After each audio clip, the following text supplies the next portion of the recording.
Happy Monday. Yes, sir. Check us out in our winter outfits. I know. God, it was freezing this morning. Actually, so my pool was off last night, and I don't know if like it's supposed to be running when it does the freeze. I'm pretty sure I'm going to get a nasty gram from my pool guy. But it's okay. I think I didn't dip below like 31. Yeah, because like the car was frosted, but I don't think it got anywhere near like the pool would be threatened. I'm new to pool ownership, so like I'm trying to err on the side of caution. I got up this morning, I was like, oh, the pool, I don't know, my pool guy like messed with the timing of it, so like usually it runs like 8 hours overnight, but I don't know.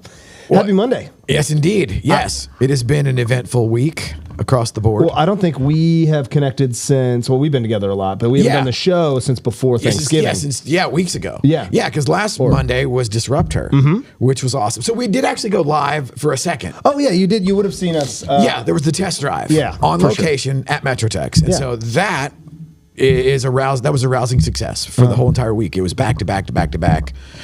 Austin and I just going on the road everywhere, and it's like now have internet will travel. Yeah, you want to recap the week a little bit? Monday, Tuesday? Okay, so Monday was Disrupt Her, and that was awesome. The gals just totally kicked ass, and it was packed house. I loved what they did with the sponsor tables, with the kind of horseshoe, where it just felt like, I don't know, it made it cozy. Yeah.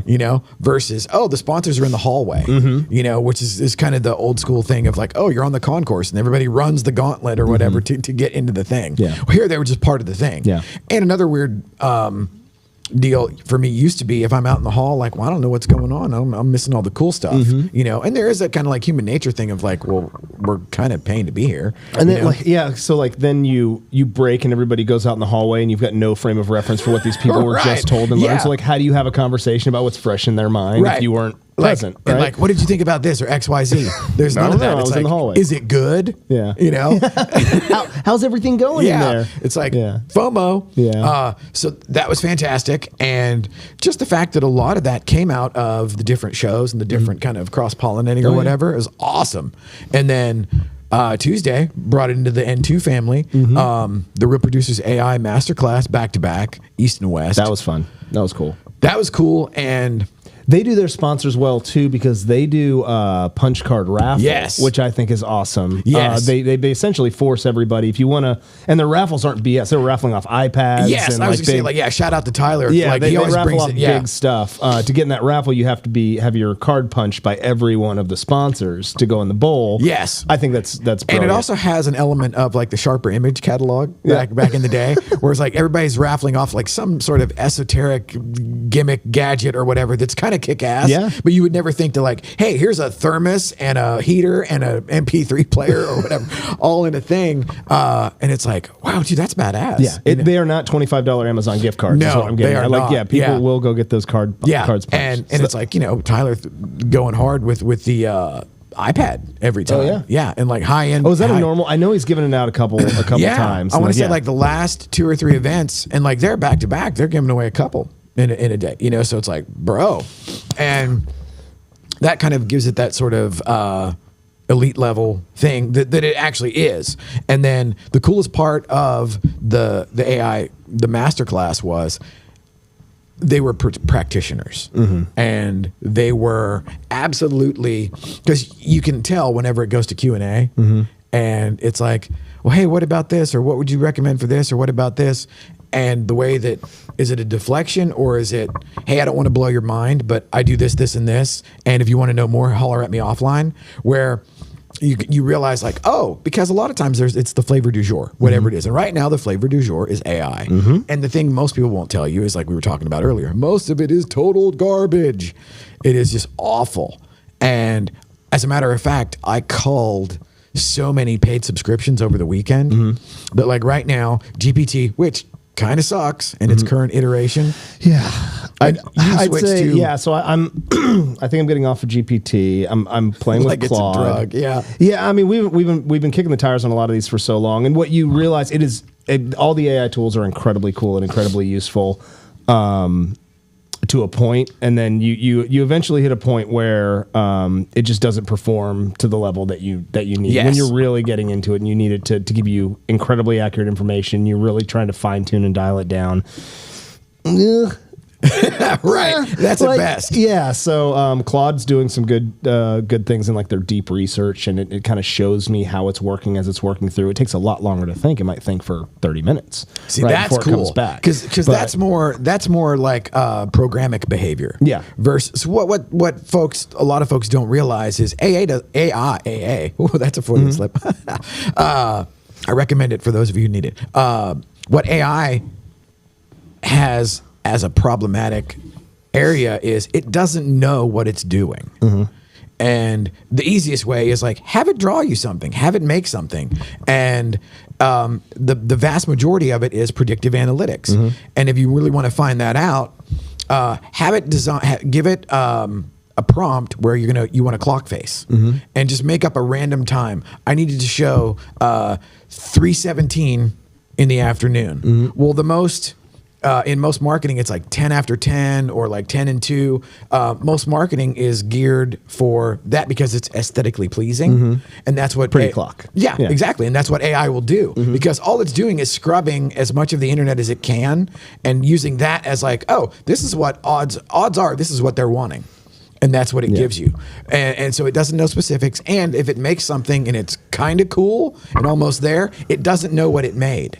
So you can't go back and go like, less blue, more green. That's what I struggled with. When you're trying to do images in the beginning, it was really bad with people, especially like hands, toes. Like you'd have like a 9-hand toe, like an arm would be coming out of nowhere. Like that was really weird. I think most of that was fixed. And then words in general, still like aren't good. Is tough.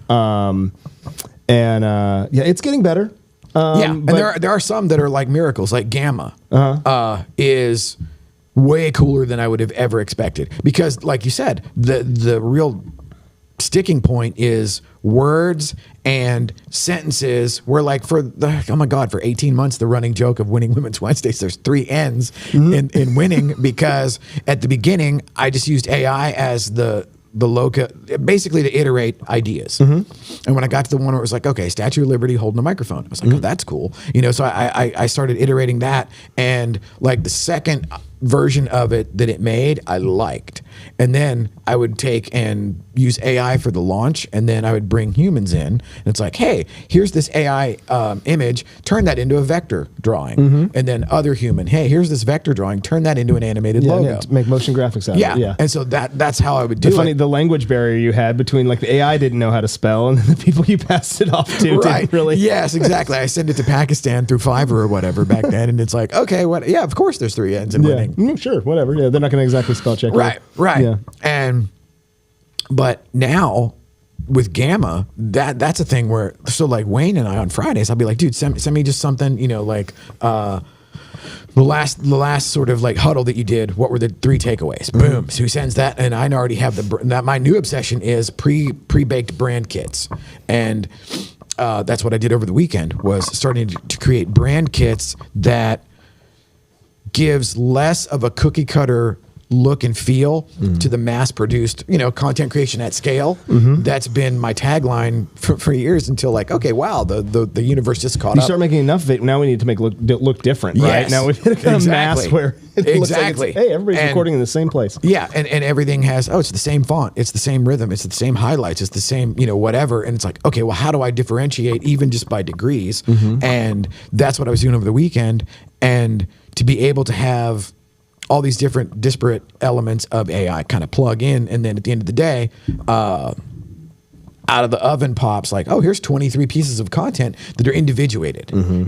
That was the trick, and it's like that's getting a little bit better, because that goes back to like what we've been doing this whole time is come in and talk for 30 minutes, and we'll get 23 pieces that are, what would you say, like you being smart. Yeah, little nuggets of smart. Yeah, just like Then to be able to take that and automate to a large degree, there's still some nuance as far as what it thinks is a good clip versus, and one of the funniest ones. The AI, I like to edit in that AI Yes. tool now. I find myself clipping it more and adjusting, or like going back and listening to the full version, being like, there was something before that it needed some more context. Yes, right, exactly. And the contextualization is one of the things that AI that goes back to. It doesn't know anything. Now, sometimes I like the fact that it lacks context. Like, there's value in not telling the whole story, especially when you're clipping something out and showing yourself like in a scenario where you automatically have elevated authority, right? Yes. Being in a podcast, look sitting like an here with the mic. Yeah. So like sometimes I want to remove a little bit of the context from that. Yeah. Show a little bit of a nugget, something smart or insightful. But I don't want to give you the whole story. I want you to dig a little deeper. Click for more details. Yeah. And that was the cool thing about to bring it back to Monday where, with Courtney and Lacey, where, they got into the science of, and they do that. They are so they've done it so much, and I'll let you finish, I promise. But Courtney and Lacey have done this so much that they are that science is just like etched into their brain, and they do it by default. I was watching some of Courtney's stuff, and there's always little nuggets that she always has in every one of her videos, and they might be here, they might be here, they might be positioned this way or this way, but it's always there. Like these components, which I love, always there, and the fact that they broke it down into its base elements as far as, well, I say this because this works rather than saying this. And it's like seeing the actual like science behind it. And then like you said, they have it as it's part of their personality. And the thing I love about the way that they deliver in the room is that they got there by doing it. It isn't, kind of like with Corey, where that dude sits up awake at night, just being so many different things. And it's like, okay, I now see the value of all of that, but I also recognize I don't have the bandwidth to do that. Yeah. And so so what I'm trying to find and what we're trying to do here is get that happy medium where if you're out there running an inspection company, you don't need to go to school. You don't need another hat to put on. It's like you need to be able to come in, say what you say about the stuff that is actually important to the people that you ultimately end up working for, have that fillet carved out and put into a context and a look that is branded and unique.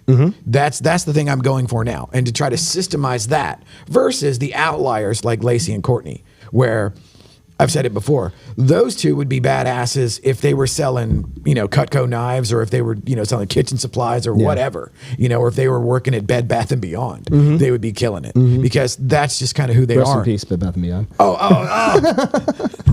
I use Bed Bath & Beyond as like my...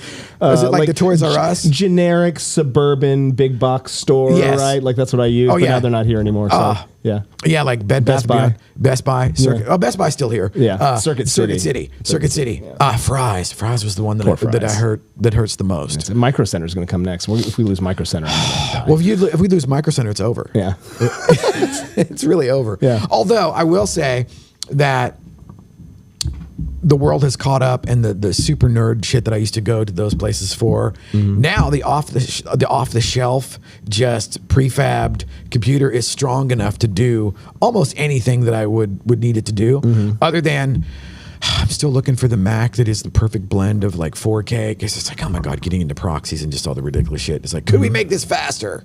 Because really all I want to do is put it into AI and chop it up. Speaking of that, it's like for anybody that messes with audio, I will say this, ElevenLabs is the most miraculous thing I have come across where it's like, wow, there might be something to this AI. Non-paid endorsement from somebody who is consistently banging his head against the wall when it comes to audio. Because we're operating in, like, this is easy. Oh right? my God, yes. You put it in an echoey room with no acoustics. And you're 40 feet away from the person speaking. Yeah. You're trying to swap microphones, and like somebody's eating the mic and somebody's talking with the mic here and somebody's rubbing up against and it. And the charger shits itself. And yeah.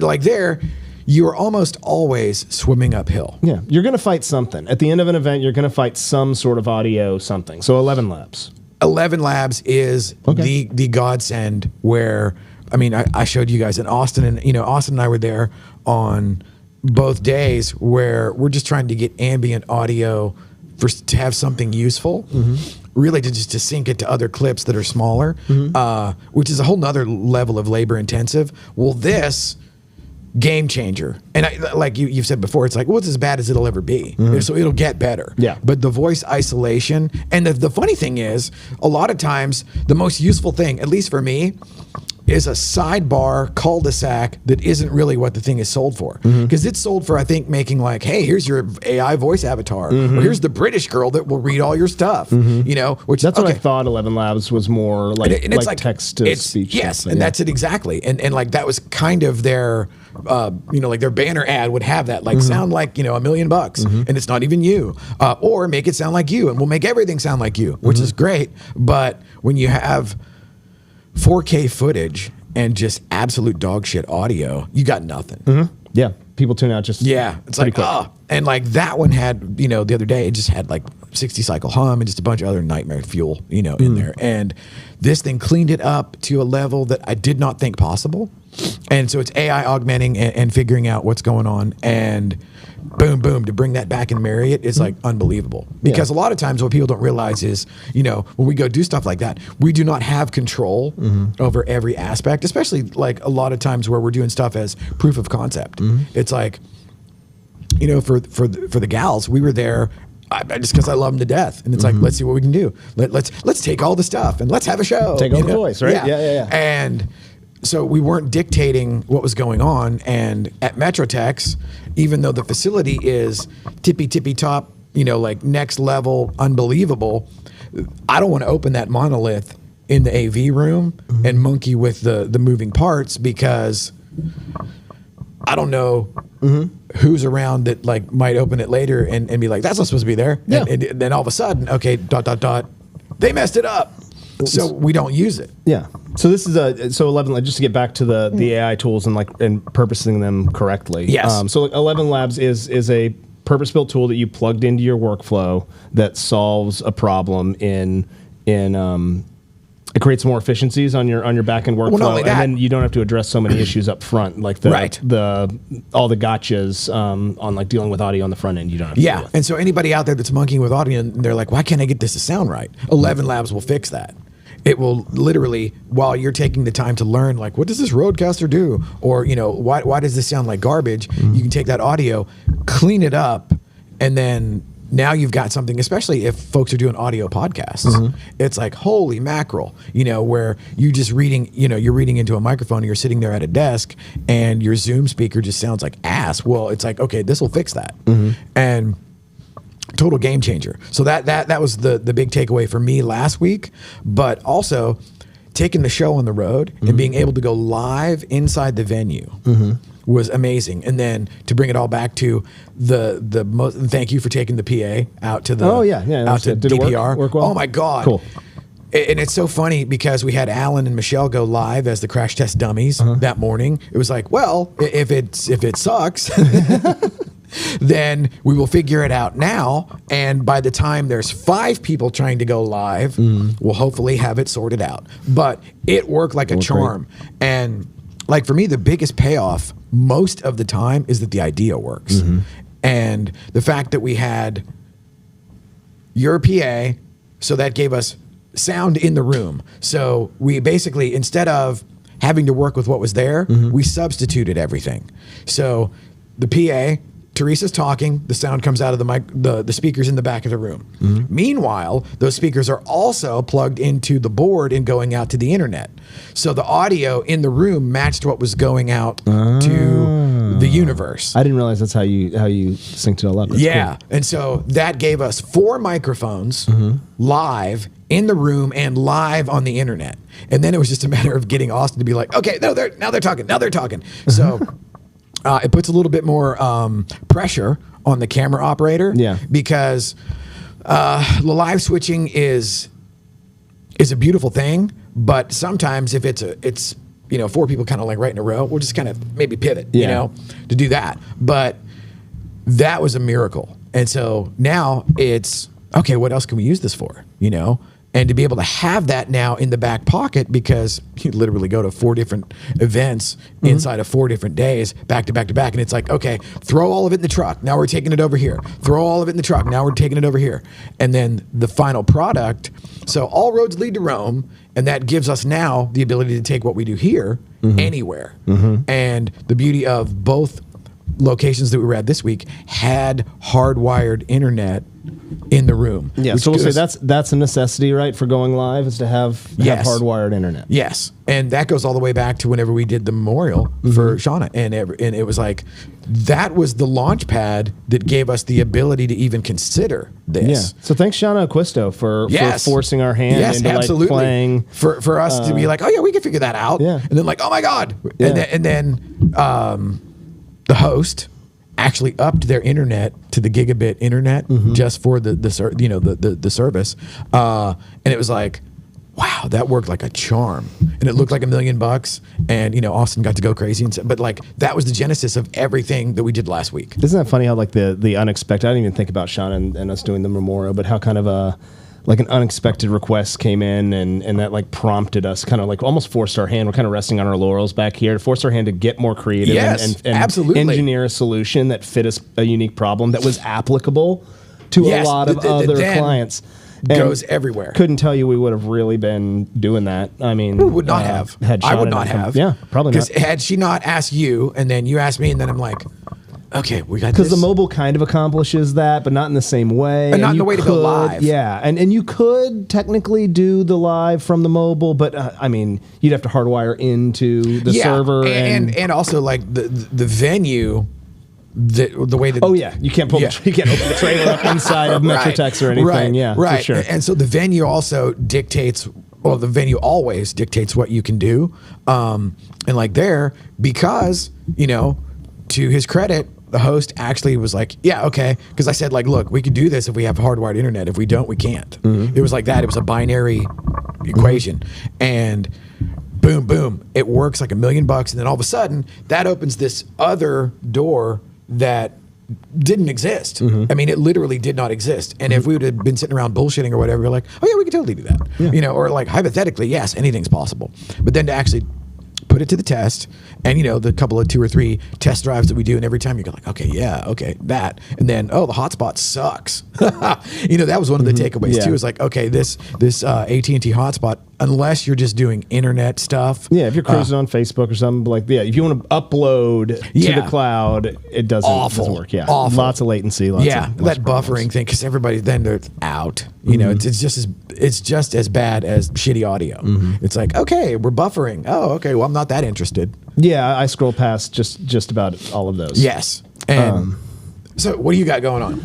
Well, gosh, last week I got to play with some of your stuff. I was there on Monday and Tuesday. We got to go live. I missed Wednesday, which I'm sad I wasn't at DPR. I've been getting more involved because I've got my Be Local passion project going right now. Yes. So I've been spending a lot of time at the chamber. Here, I'm going to say this because she already said yes. Ashley's going to dive in. Yeah, I think maybe in the new year, we're going to swap you out for Ashley. It'll be Local Mondays. Yeah, another Be Local Monday. Be Local. Is it going to be Monday? I don't think we've ironed it all out yet. Or Thursday, Monday or Thursday. But yeah, the idea is that we'll have a weekly show that goes live that will discuss things going on in Plano. We'll maybe bring in local businesses that want to talk about, I just met with like an arborist on Friday that was talking about like the things we need to do in order to prepare for winter. Yeah, like a tree surgeon, a tree doctor for sure. And like when to do certain things, and they've got a bunch of programs to kind of help That's cool. I remember like one of my first luxury listings like 6 or 7 years ago. I was like, yeah, we could do the exteriors first or whatever, blah blah blah. The weather's supposed to be bad, and they're like, well, the tree surgeon is here, or no, the arborist. The arborist, the arborist is going to, and I'm like, what? Yeah. And so I get there, and it's like this gal who is like rugged. I mean, like up the thing on the. It was like she was a SEAL Team 6 or something. It was like, holy shit. But it was like, oh wow, that's really a thing. Because I've heard of a tree surgeon or whatever when I was a little kid. Oh yeah. It's like, oh, that's an occupation. When I was living in DC, I lived next door to the arborist for like one of the big DC Parks and Rec or Washington DC Parks and Rec. So he's in charge of like all the trees around DC. So think about like the Cherry Blossom Festival and like making sure like all of those trees are healthy and good. So like it's a real, it's a serious, it's a serious job and a lot of knowledge in an arborist's brain that you know nothing about. Oh my God, yeah.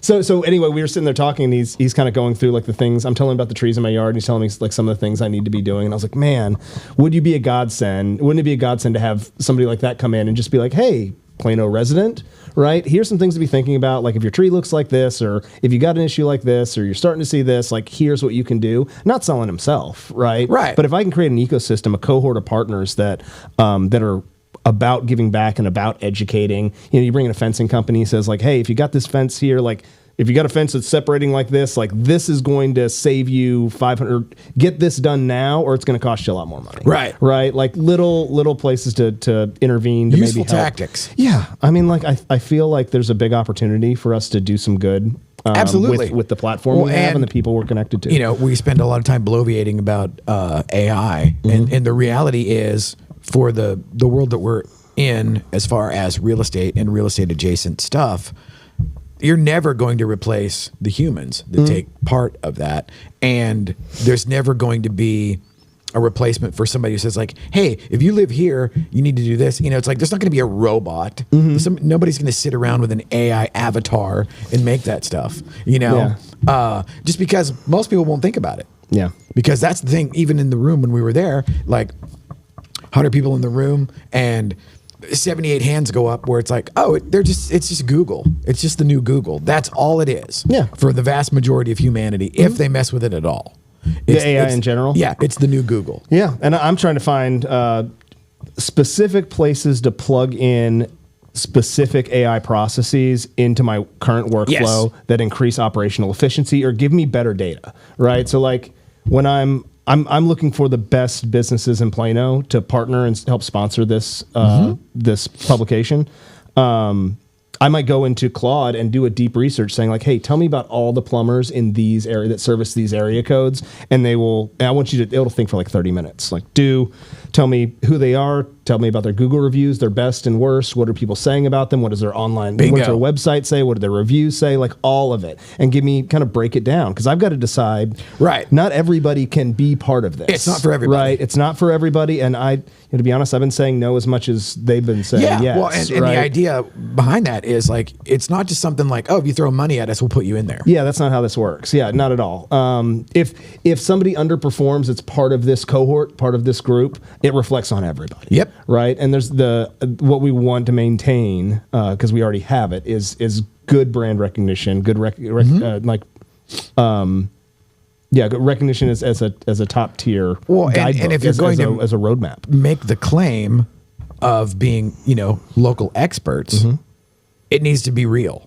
It can't be like, oh, we're local experts that like, hey, anybody can play. Come on in. You want $5 exactly. Cover. So if you've got I think I've said this a couple weeks ago. If I'm sitting on your voicemail, it's not an accident. It's because you've been recommended by somebody that I know and trust. Yeah. And then I've gone and I probably stalked you a little bit. I've been on your socials. I've read your reviews. I know quite a bit about your business, and I'm reaching out because I thought it might be a good fit. Like that's it. I'm not making 200 calls a day. I'm making like 4. Right. It's not open mic night. Yeah. It's not open mic night. Not everybody's welcome. So so that's been fun. I'm getting more involved in the chamber. Good vibes to the Plano Chamber, by the way. Shout out to the Plano Chamber of Commerce. Well, that's one of those things where every time I hear it, I'm like, man, I should do that. Yeah, it's great. So Friday mornings, they do 2 sessions where you do like a 30-second like elevator pitch on your business. Which is really great. You get up, you get to meet a ton of people. They do like a 7:45 a.m. session, which is really where everybody goes. And then there's a 9 a.m. session later. Stop by. They let new people come in. You got to wear a bright yellow name tag, but you can come in. Excellent. And then on this afternoon, I'm going to be meeting for the first time with Chamber Champions, which helps new chamber members, new businesses kind of integrate. So there's we participate in ribbon cuttings and outreach and all sorts of stuff. So the opportunity to interface and talk and meet with new business owners, people that are just coming into Plano, just kind of dovetails right into where my passion project love it. already is. Okay, I like the 7:45. Yeah, it's early in the morning and first Saturdays at Red Truck Cafe, right? So like first Saturdays, awesome. The chamber meets for breakfast. What time is that? 7:30, 7:40. Okay. It's all early stuff. Yeah, and so it's good for like people like me, and people like you who like to get up and get the day absolutely. started. Yes. Had me at 7:45. Yeah, 7:45 is a good start time, and that's I had a meeting. It was really refreshing last week where I was setting up and I was like, hey, when do you want to get together? He's like, can we do like early?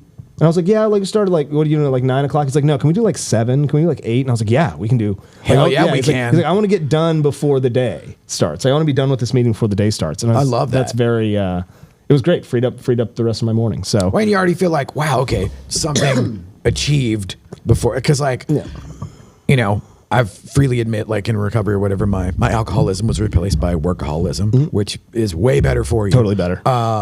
But even like holidays and all the other things where people do stuff or whatever, I have that thing. It goes right back to like, yeah, I'll meet at 7. Can we do it, 6:30? I'll be up at 5. I'll be up at 5. I feel like I'm gaining ground on the holidays. Yeah, you said that's where you make up your laps. Yeah, right? exactly. Yes, it's the Captain America thing on your left. I'm just going, babe. And I'm looking forward to that, and I'm like super stoked because I have this feeling that like all of these roads are converging with, and last week was a perfect example where, 3 days in a row, 4 different events with all different aspects of my network, and it was like, okay, that was cool. How do I make every week look like that? And then tomorrow we're voting on the affiliate of the year for 2025. Oh, nice. Yeah. Very so cool. It's like, ooh, okay. Is there any, do you know who's up for the affiliate of the year yet? Okay. So like, I think it's all like Oh, they don't tell you? Yeah. Yeah. So I thought they would like announce it and then let you like stew on it. Oh, no. That's after. So I think we announced like nominating? Yeah. It's to be honest, I don't know the whole process. Okay. That's fine. Totally fine.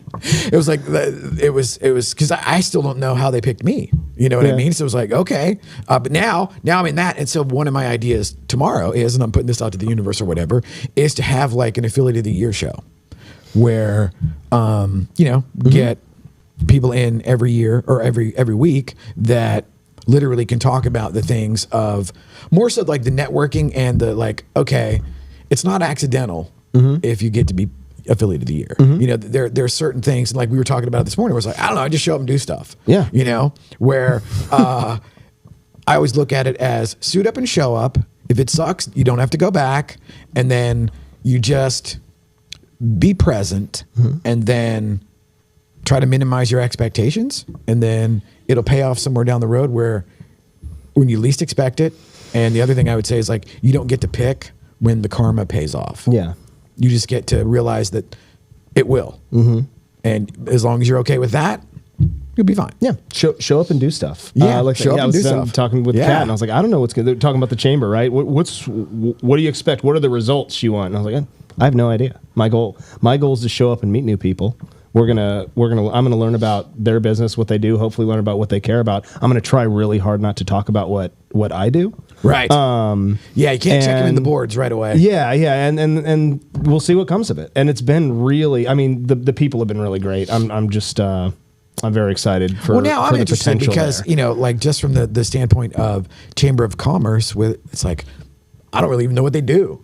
You know what I mean? But it's like, it's been a thing that I've known about my entire life. Oh, it's the Chamber of Commerce, or sponsored by the Chamber, brought to you by the Chamber of Commerce. I probably don't have a very good like 15-second elevator pitch on the Chamber of Commerce other than like a consortium of business owners that support that support the local communities, and they do a lot of great stuff with some charity organizations, and I'm excited to learn more. Like I'm 4 meetings in. I love it. Well, no, and I love this sort of like, behind the curtain look at the magazine side. Yeah. Because like a magazine in 2025 into 2026 is like, that isn't the thing. Why print? Yeah. Right? That isn't the thing that most people would think about. And I'm having to balance right now. I'm having to balance kind of my passions, right? Because on one hand, it's what I'm doing is 2 sides of a coin. One coin is I'm creating a an incredibly valuable piece of content, a guidebook, a roadmap, a tangible asset for families that move to the area, that tell them what to do, where to go, best businesses to use, where to worship, where are the parks, everything, right? So I'm very excited about that roadmap. On the other side of that coin, for the partners and sponsors that we have, we are the most effective, hyper-local, hyper-targeted marketing platform that you could have if you're trying to target new movers. And I can talk ad nauseum as why new residents are so important to get after, and why people are already doing it. Like, it's no secret. Like, I'm not being like, hey, have you guys ever thought about new movers? And somebody's like, no way. Like, that never happens. Like, yeah, of course. People move here and need stuff. Yeah, just everybody tries to get at them. Yes.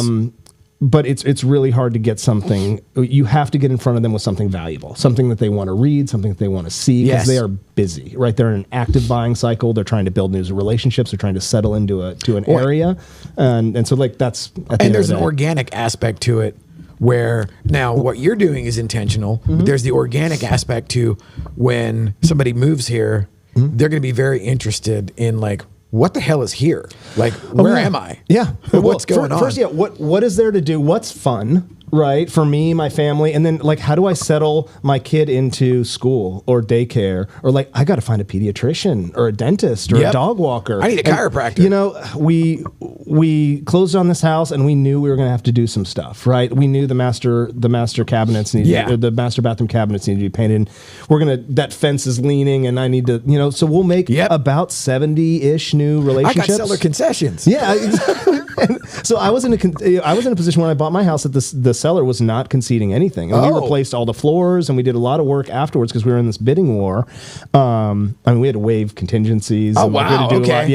it was I mean, you got a good location, a little cul-de-sac action. Oh there. yeah, like I love the house, and I'm glad we got it. But that put us in a position when we moved in where like we had things to do. Like we had flooring to replace. We didn't. Luckily, I had a little bit of word of mouth. Yeah. Right. Because so like even like for me, I was telling you earlier, where it's like you and I are lucky that we're plugged into the greater, real estate universe. So anything house related, we have a pretty short line to get to somebody that actually can really do it. And again, shout out to Ashley and hooking me up with Sam, and like those guys kick ass. Ashley and Reese have probably provided me most of my people. Yes. And it's great because like I'll text Reese and I'll be like, I needed somebody who's like, you want like the professional, like very respected guy. You want the guy that's like missing teeth that's going to show up. That's exactly what Ashley gave me. She was like, okay, well, do you want? And I was like, I kind of need like an everything guy. And cause she's like, well, do you want my finish out guy? Do you want my like sheetrock guy? Or like, I kind of need an everything guy. A bunch of shit happened. Hallelujah, amen. Yeah. So to bring it back just a little bit, the issue, we're very lucky in the fact that like when I had to do my flooring, I could reach out to 15 people that I knew, and they were like, here's a flooring guy. Here's a flooring guy. Most of our new families that move here do not have that word of mouth. I would say, like, right? Yeah. Especially since we have a lot of corporate relo. Oh, yeah. So you're coming from California, you're coming from out of state. I would say and Be Local does really good with businesses that are good with referrals. Oh, there you go. Good with word of mouth. Mainly because those are the people that are executing well, right? And we are about connecting people early and like that first exposure. Oh, good one. So Weichert. The brokerage, they're like the relo kings of the universe. That just hit me. So I was just saying that out loud as it hit me. Okay, yeah. Let me write that down. I haven't even thought about getting in, like, because I'm dealing more with like I care more about the people that are in the house post transaction. Oh yeah, and, like if they wanted to hit me up and be like, hey, like here's the people that are moving. Oh no, I was saying like with the concept of the corporate entities that move people around, Weichert would be like dialed in. Oh yeah, that's kind of their gimmick. So with the absence of the word of mouth, which we have and they don't, and like new movers don't, the next best thing is to give them something they will actually be excited to read and a guidebook, some sort of way to navigate, help them navigate their new town, right? So that is where Be Local comes in, and it's cool that you find it energizing. Yeah, Oh God, yes. I love it, and it's not just this book, right? We are constantly exposing the new movers to brands. And now talking from the marketing, the marketing platform side, as ABC fencing. Yeah. Right. We are consistently exposing those new movers to that brand over time through digital ads, through the fact that this coffee table book isn't a direct mail piece that like goes in the trash and they don't immediately need it. It's not like a reflex. Yeah, so it actually ends up on the coffee table, and we've done a lot of work to make sure that the Be Local brand is something that they don't see as trash. Right. We presented it to them while they're looking to move. Their real estate agent probably has a copy of it. Their title company will have a copy of it. Like they will have seen this piece of content multiple times. Yes. That's why it's effective in this group that is really hard to get a hold of. And so if you're ever looking to target, if you're a small business and you think you do a pretty good job and you focus on Plano, because I am hyper focused, give me a call or shoot me a DM, because we'll talk and see if it's a good fit. And I love the fact that it came out of the Real Producers. Oh yeah. It came out of literally just me being on one, bitching and moaning about niche marketing. I was basically telling, Beverly, bless her heart, that none of my agents are focused enough, and they won't niche down into the market, and they try to spread themselves too thin and be jack of all trades, master of none. And they just like, if you just got hyper focused, if you just cared about like your people and your cohort, you're going to be more effective. Yep, it would take care of itself. Yeah, and so we get nervous when there's a downturn in the market. We try to expand into other adjacencies instead of I'll drive 3 hours. Right? Like, hey, I'll take that listing in Oklahoma, sure. Like, in Sherman or something, and then you end up spinning your wheels. Yep. Cycles and cycles and cycles of ineffective. Oh. And even if you do a great job there, let's say you sell that house in Lantana or West Fort Worth or something. Or Burleson. Like, what does that do for you and your long-term strategy in your career?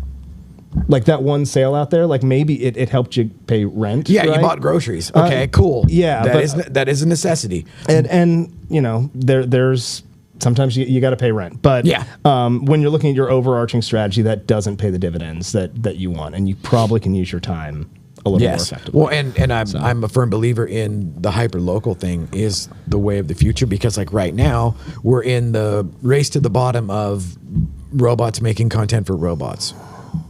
Oh yeah. And human nature is what it is. It's fascinating, but I already know, like if I see something that is clearly just a fake gimmick or an AI something or other, I'm right past it. So I always look at it as it's fun to mess with, and there are certain things, like you said, okay, it'll plug into my workflow or whatever, but it will never replace like, oh, I know a guy. I got a guy. Yeah, AI doesn't know a guy. Yeah. Word of mouth is always number one, followed closely by a trusted resource. Yep. Right. So with the absence of word of mouth, there's a couple places that small businesses need to strategically position themselves. One, in like a way to get in front of, I'd say new movers would be number one, followed by, I'd say like established families. Let's say families between 30 and 45 years old with kids between 2 and 12 years old. Oh yeah, because that's going to be like the recurring. And you'll look for places that are like good school districts. If you are looking at specific families, like you're the type of person that targets specific families, you're looking at people that are involved in like PTA or involved in local programs. So you can look at like their Facebook pages, things like that. If you're really trying to you're talking hyper local. Yes. Those are the type of people to talk. Well, and like the Mary Reeves of the world, where she's like West Plano is like tattooed all over. You know what I mean? And it's like, we'll be standing in some rando house and she'll give me she'll like rattle off every school that feeds and just okay, but that and then just extrapolate that and take it out to every other niche business that somebody that moves here would need. And like you said, if they got kids 2 to 12, there is a recurring theme in all of that. Yeah. And I just love watching you like kind of put it all together, and then because it also fires, like the energy is contagious, and for me, I just like making stuff. I like doing stuff. It's like the business part is cool, and like that is my motivator overall. And like Ashley says, yeah, we're not a nonprofit, but just like the whole thing with the PA and everything at DPR, where everything worked and it went live and it didn't feed back and it wasn't like it was like, holy shit, this worked. It was like, that's the payoff. Now that will, I'm sure, spiderweb out into a million things later, but there in the moment, it was just having the idea, and then you were cool enough to drop it off, and then Austin, and thank God for Austin coming in, like where I'm like, hey dude, what are you doing on Good Friday? let's go. Like while everybody's at the mall or eating leftovers or whatever, I'm like, let's go dick around at DPR and see if this will work. And just doing a 2-minute test drive on Black Friday, not Good Friday, Black Friday. On Black Friday, it was like, dude, that was the payoff. And then I'd have a little bit of pre-show anxiety until we knew that, okay, the PA works live, no feedback, and it's in-house and being live streamed. It was like, okay, now the sky's the limit. Yep. Then it becomes like, okay, we need more cameras and more stuff. More toys. Yeah, more shit. More lights, more cameras. Yeah. Cool. Dude, right. We blew through it, man. Yeah, I think we're about timed out. Yeah. All right. Have a good rest of your week. Likewise. Take care.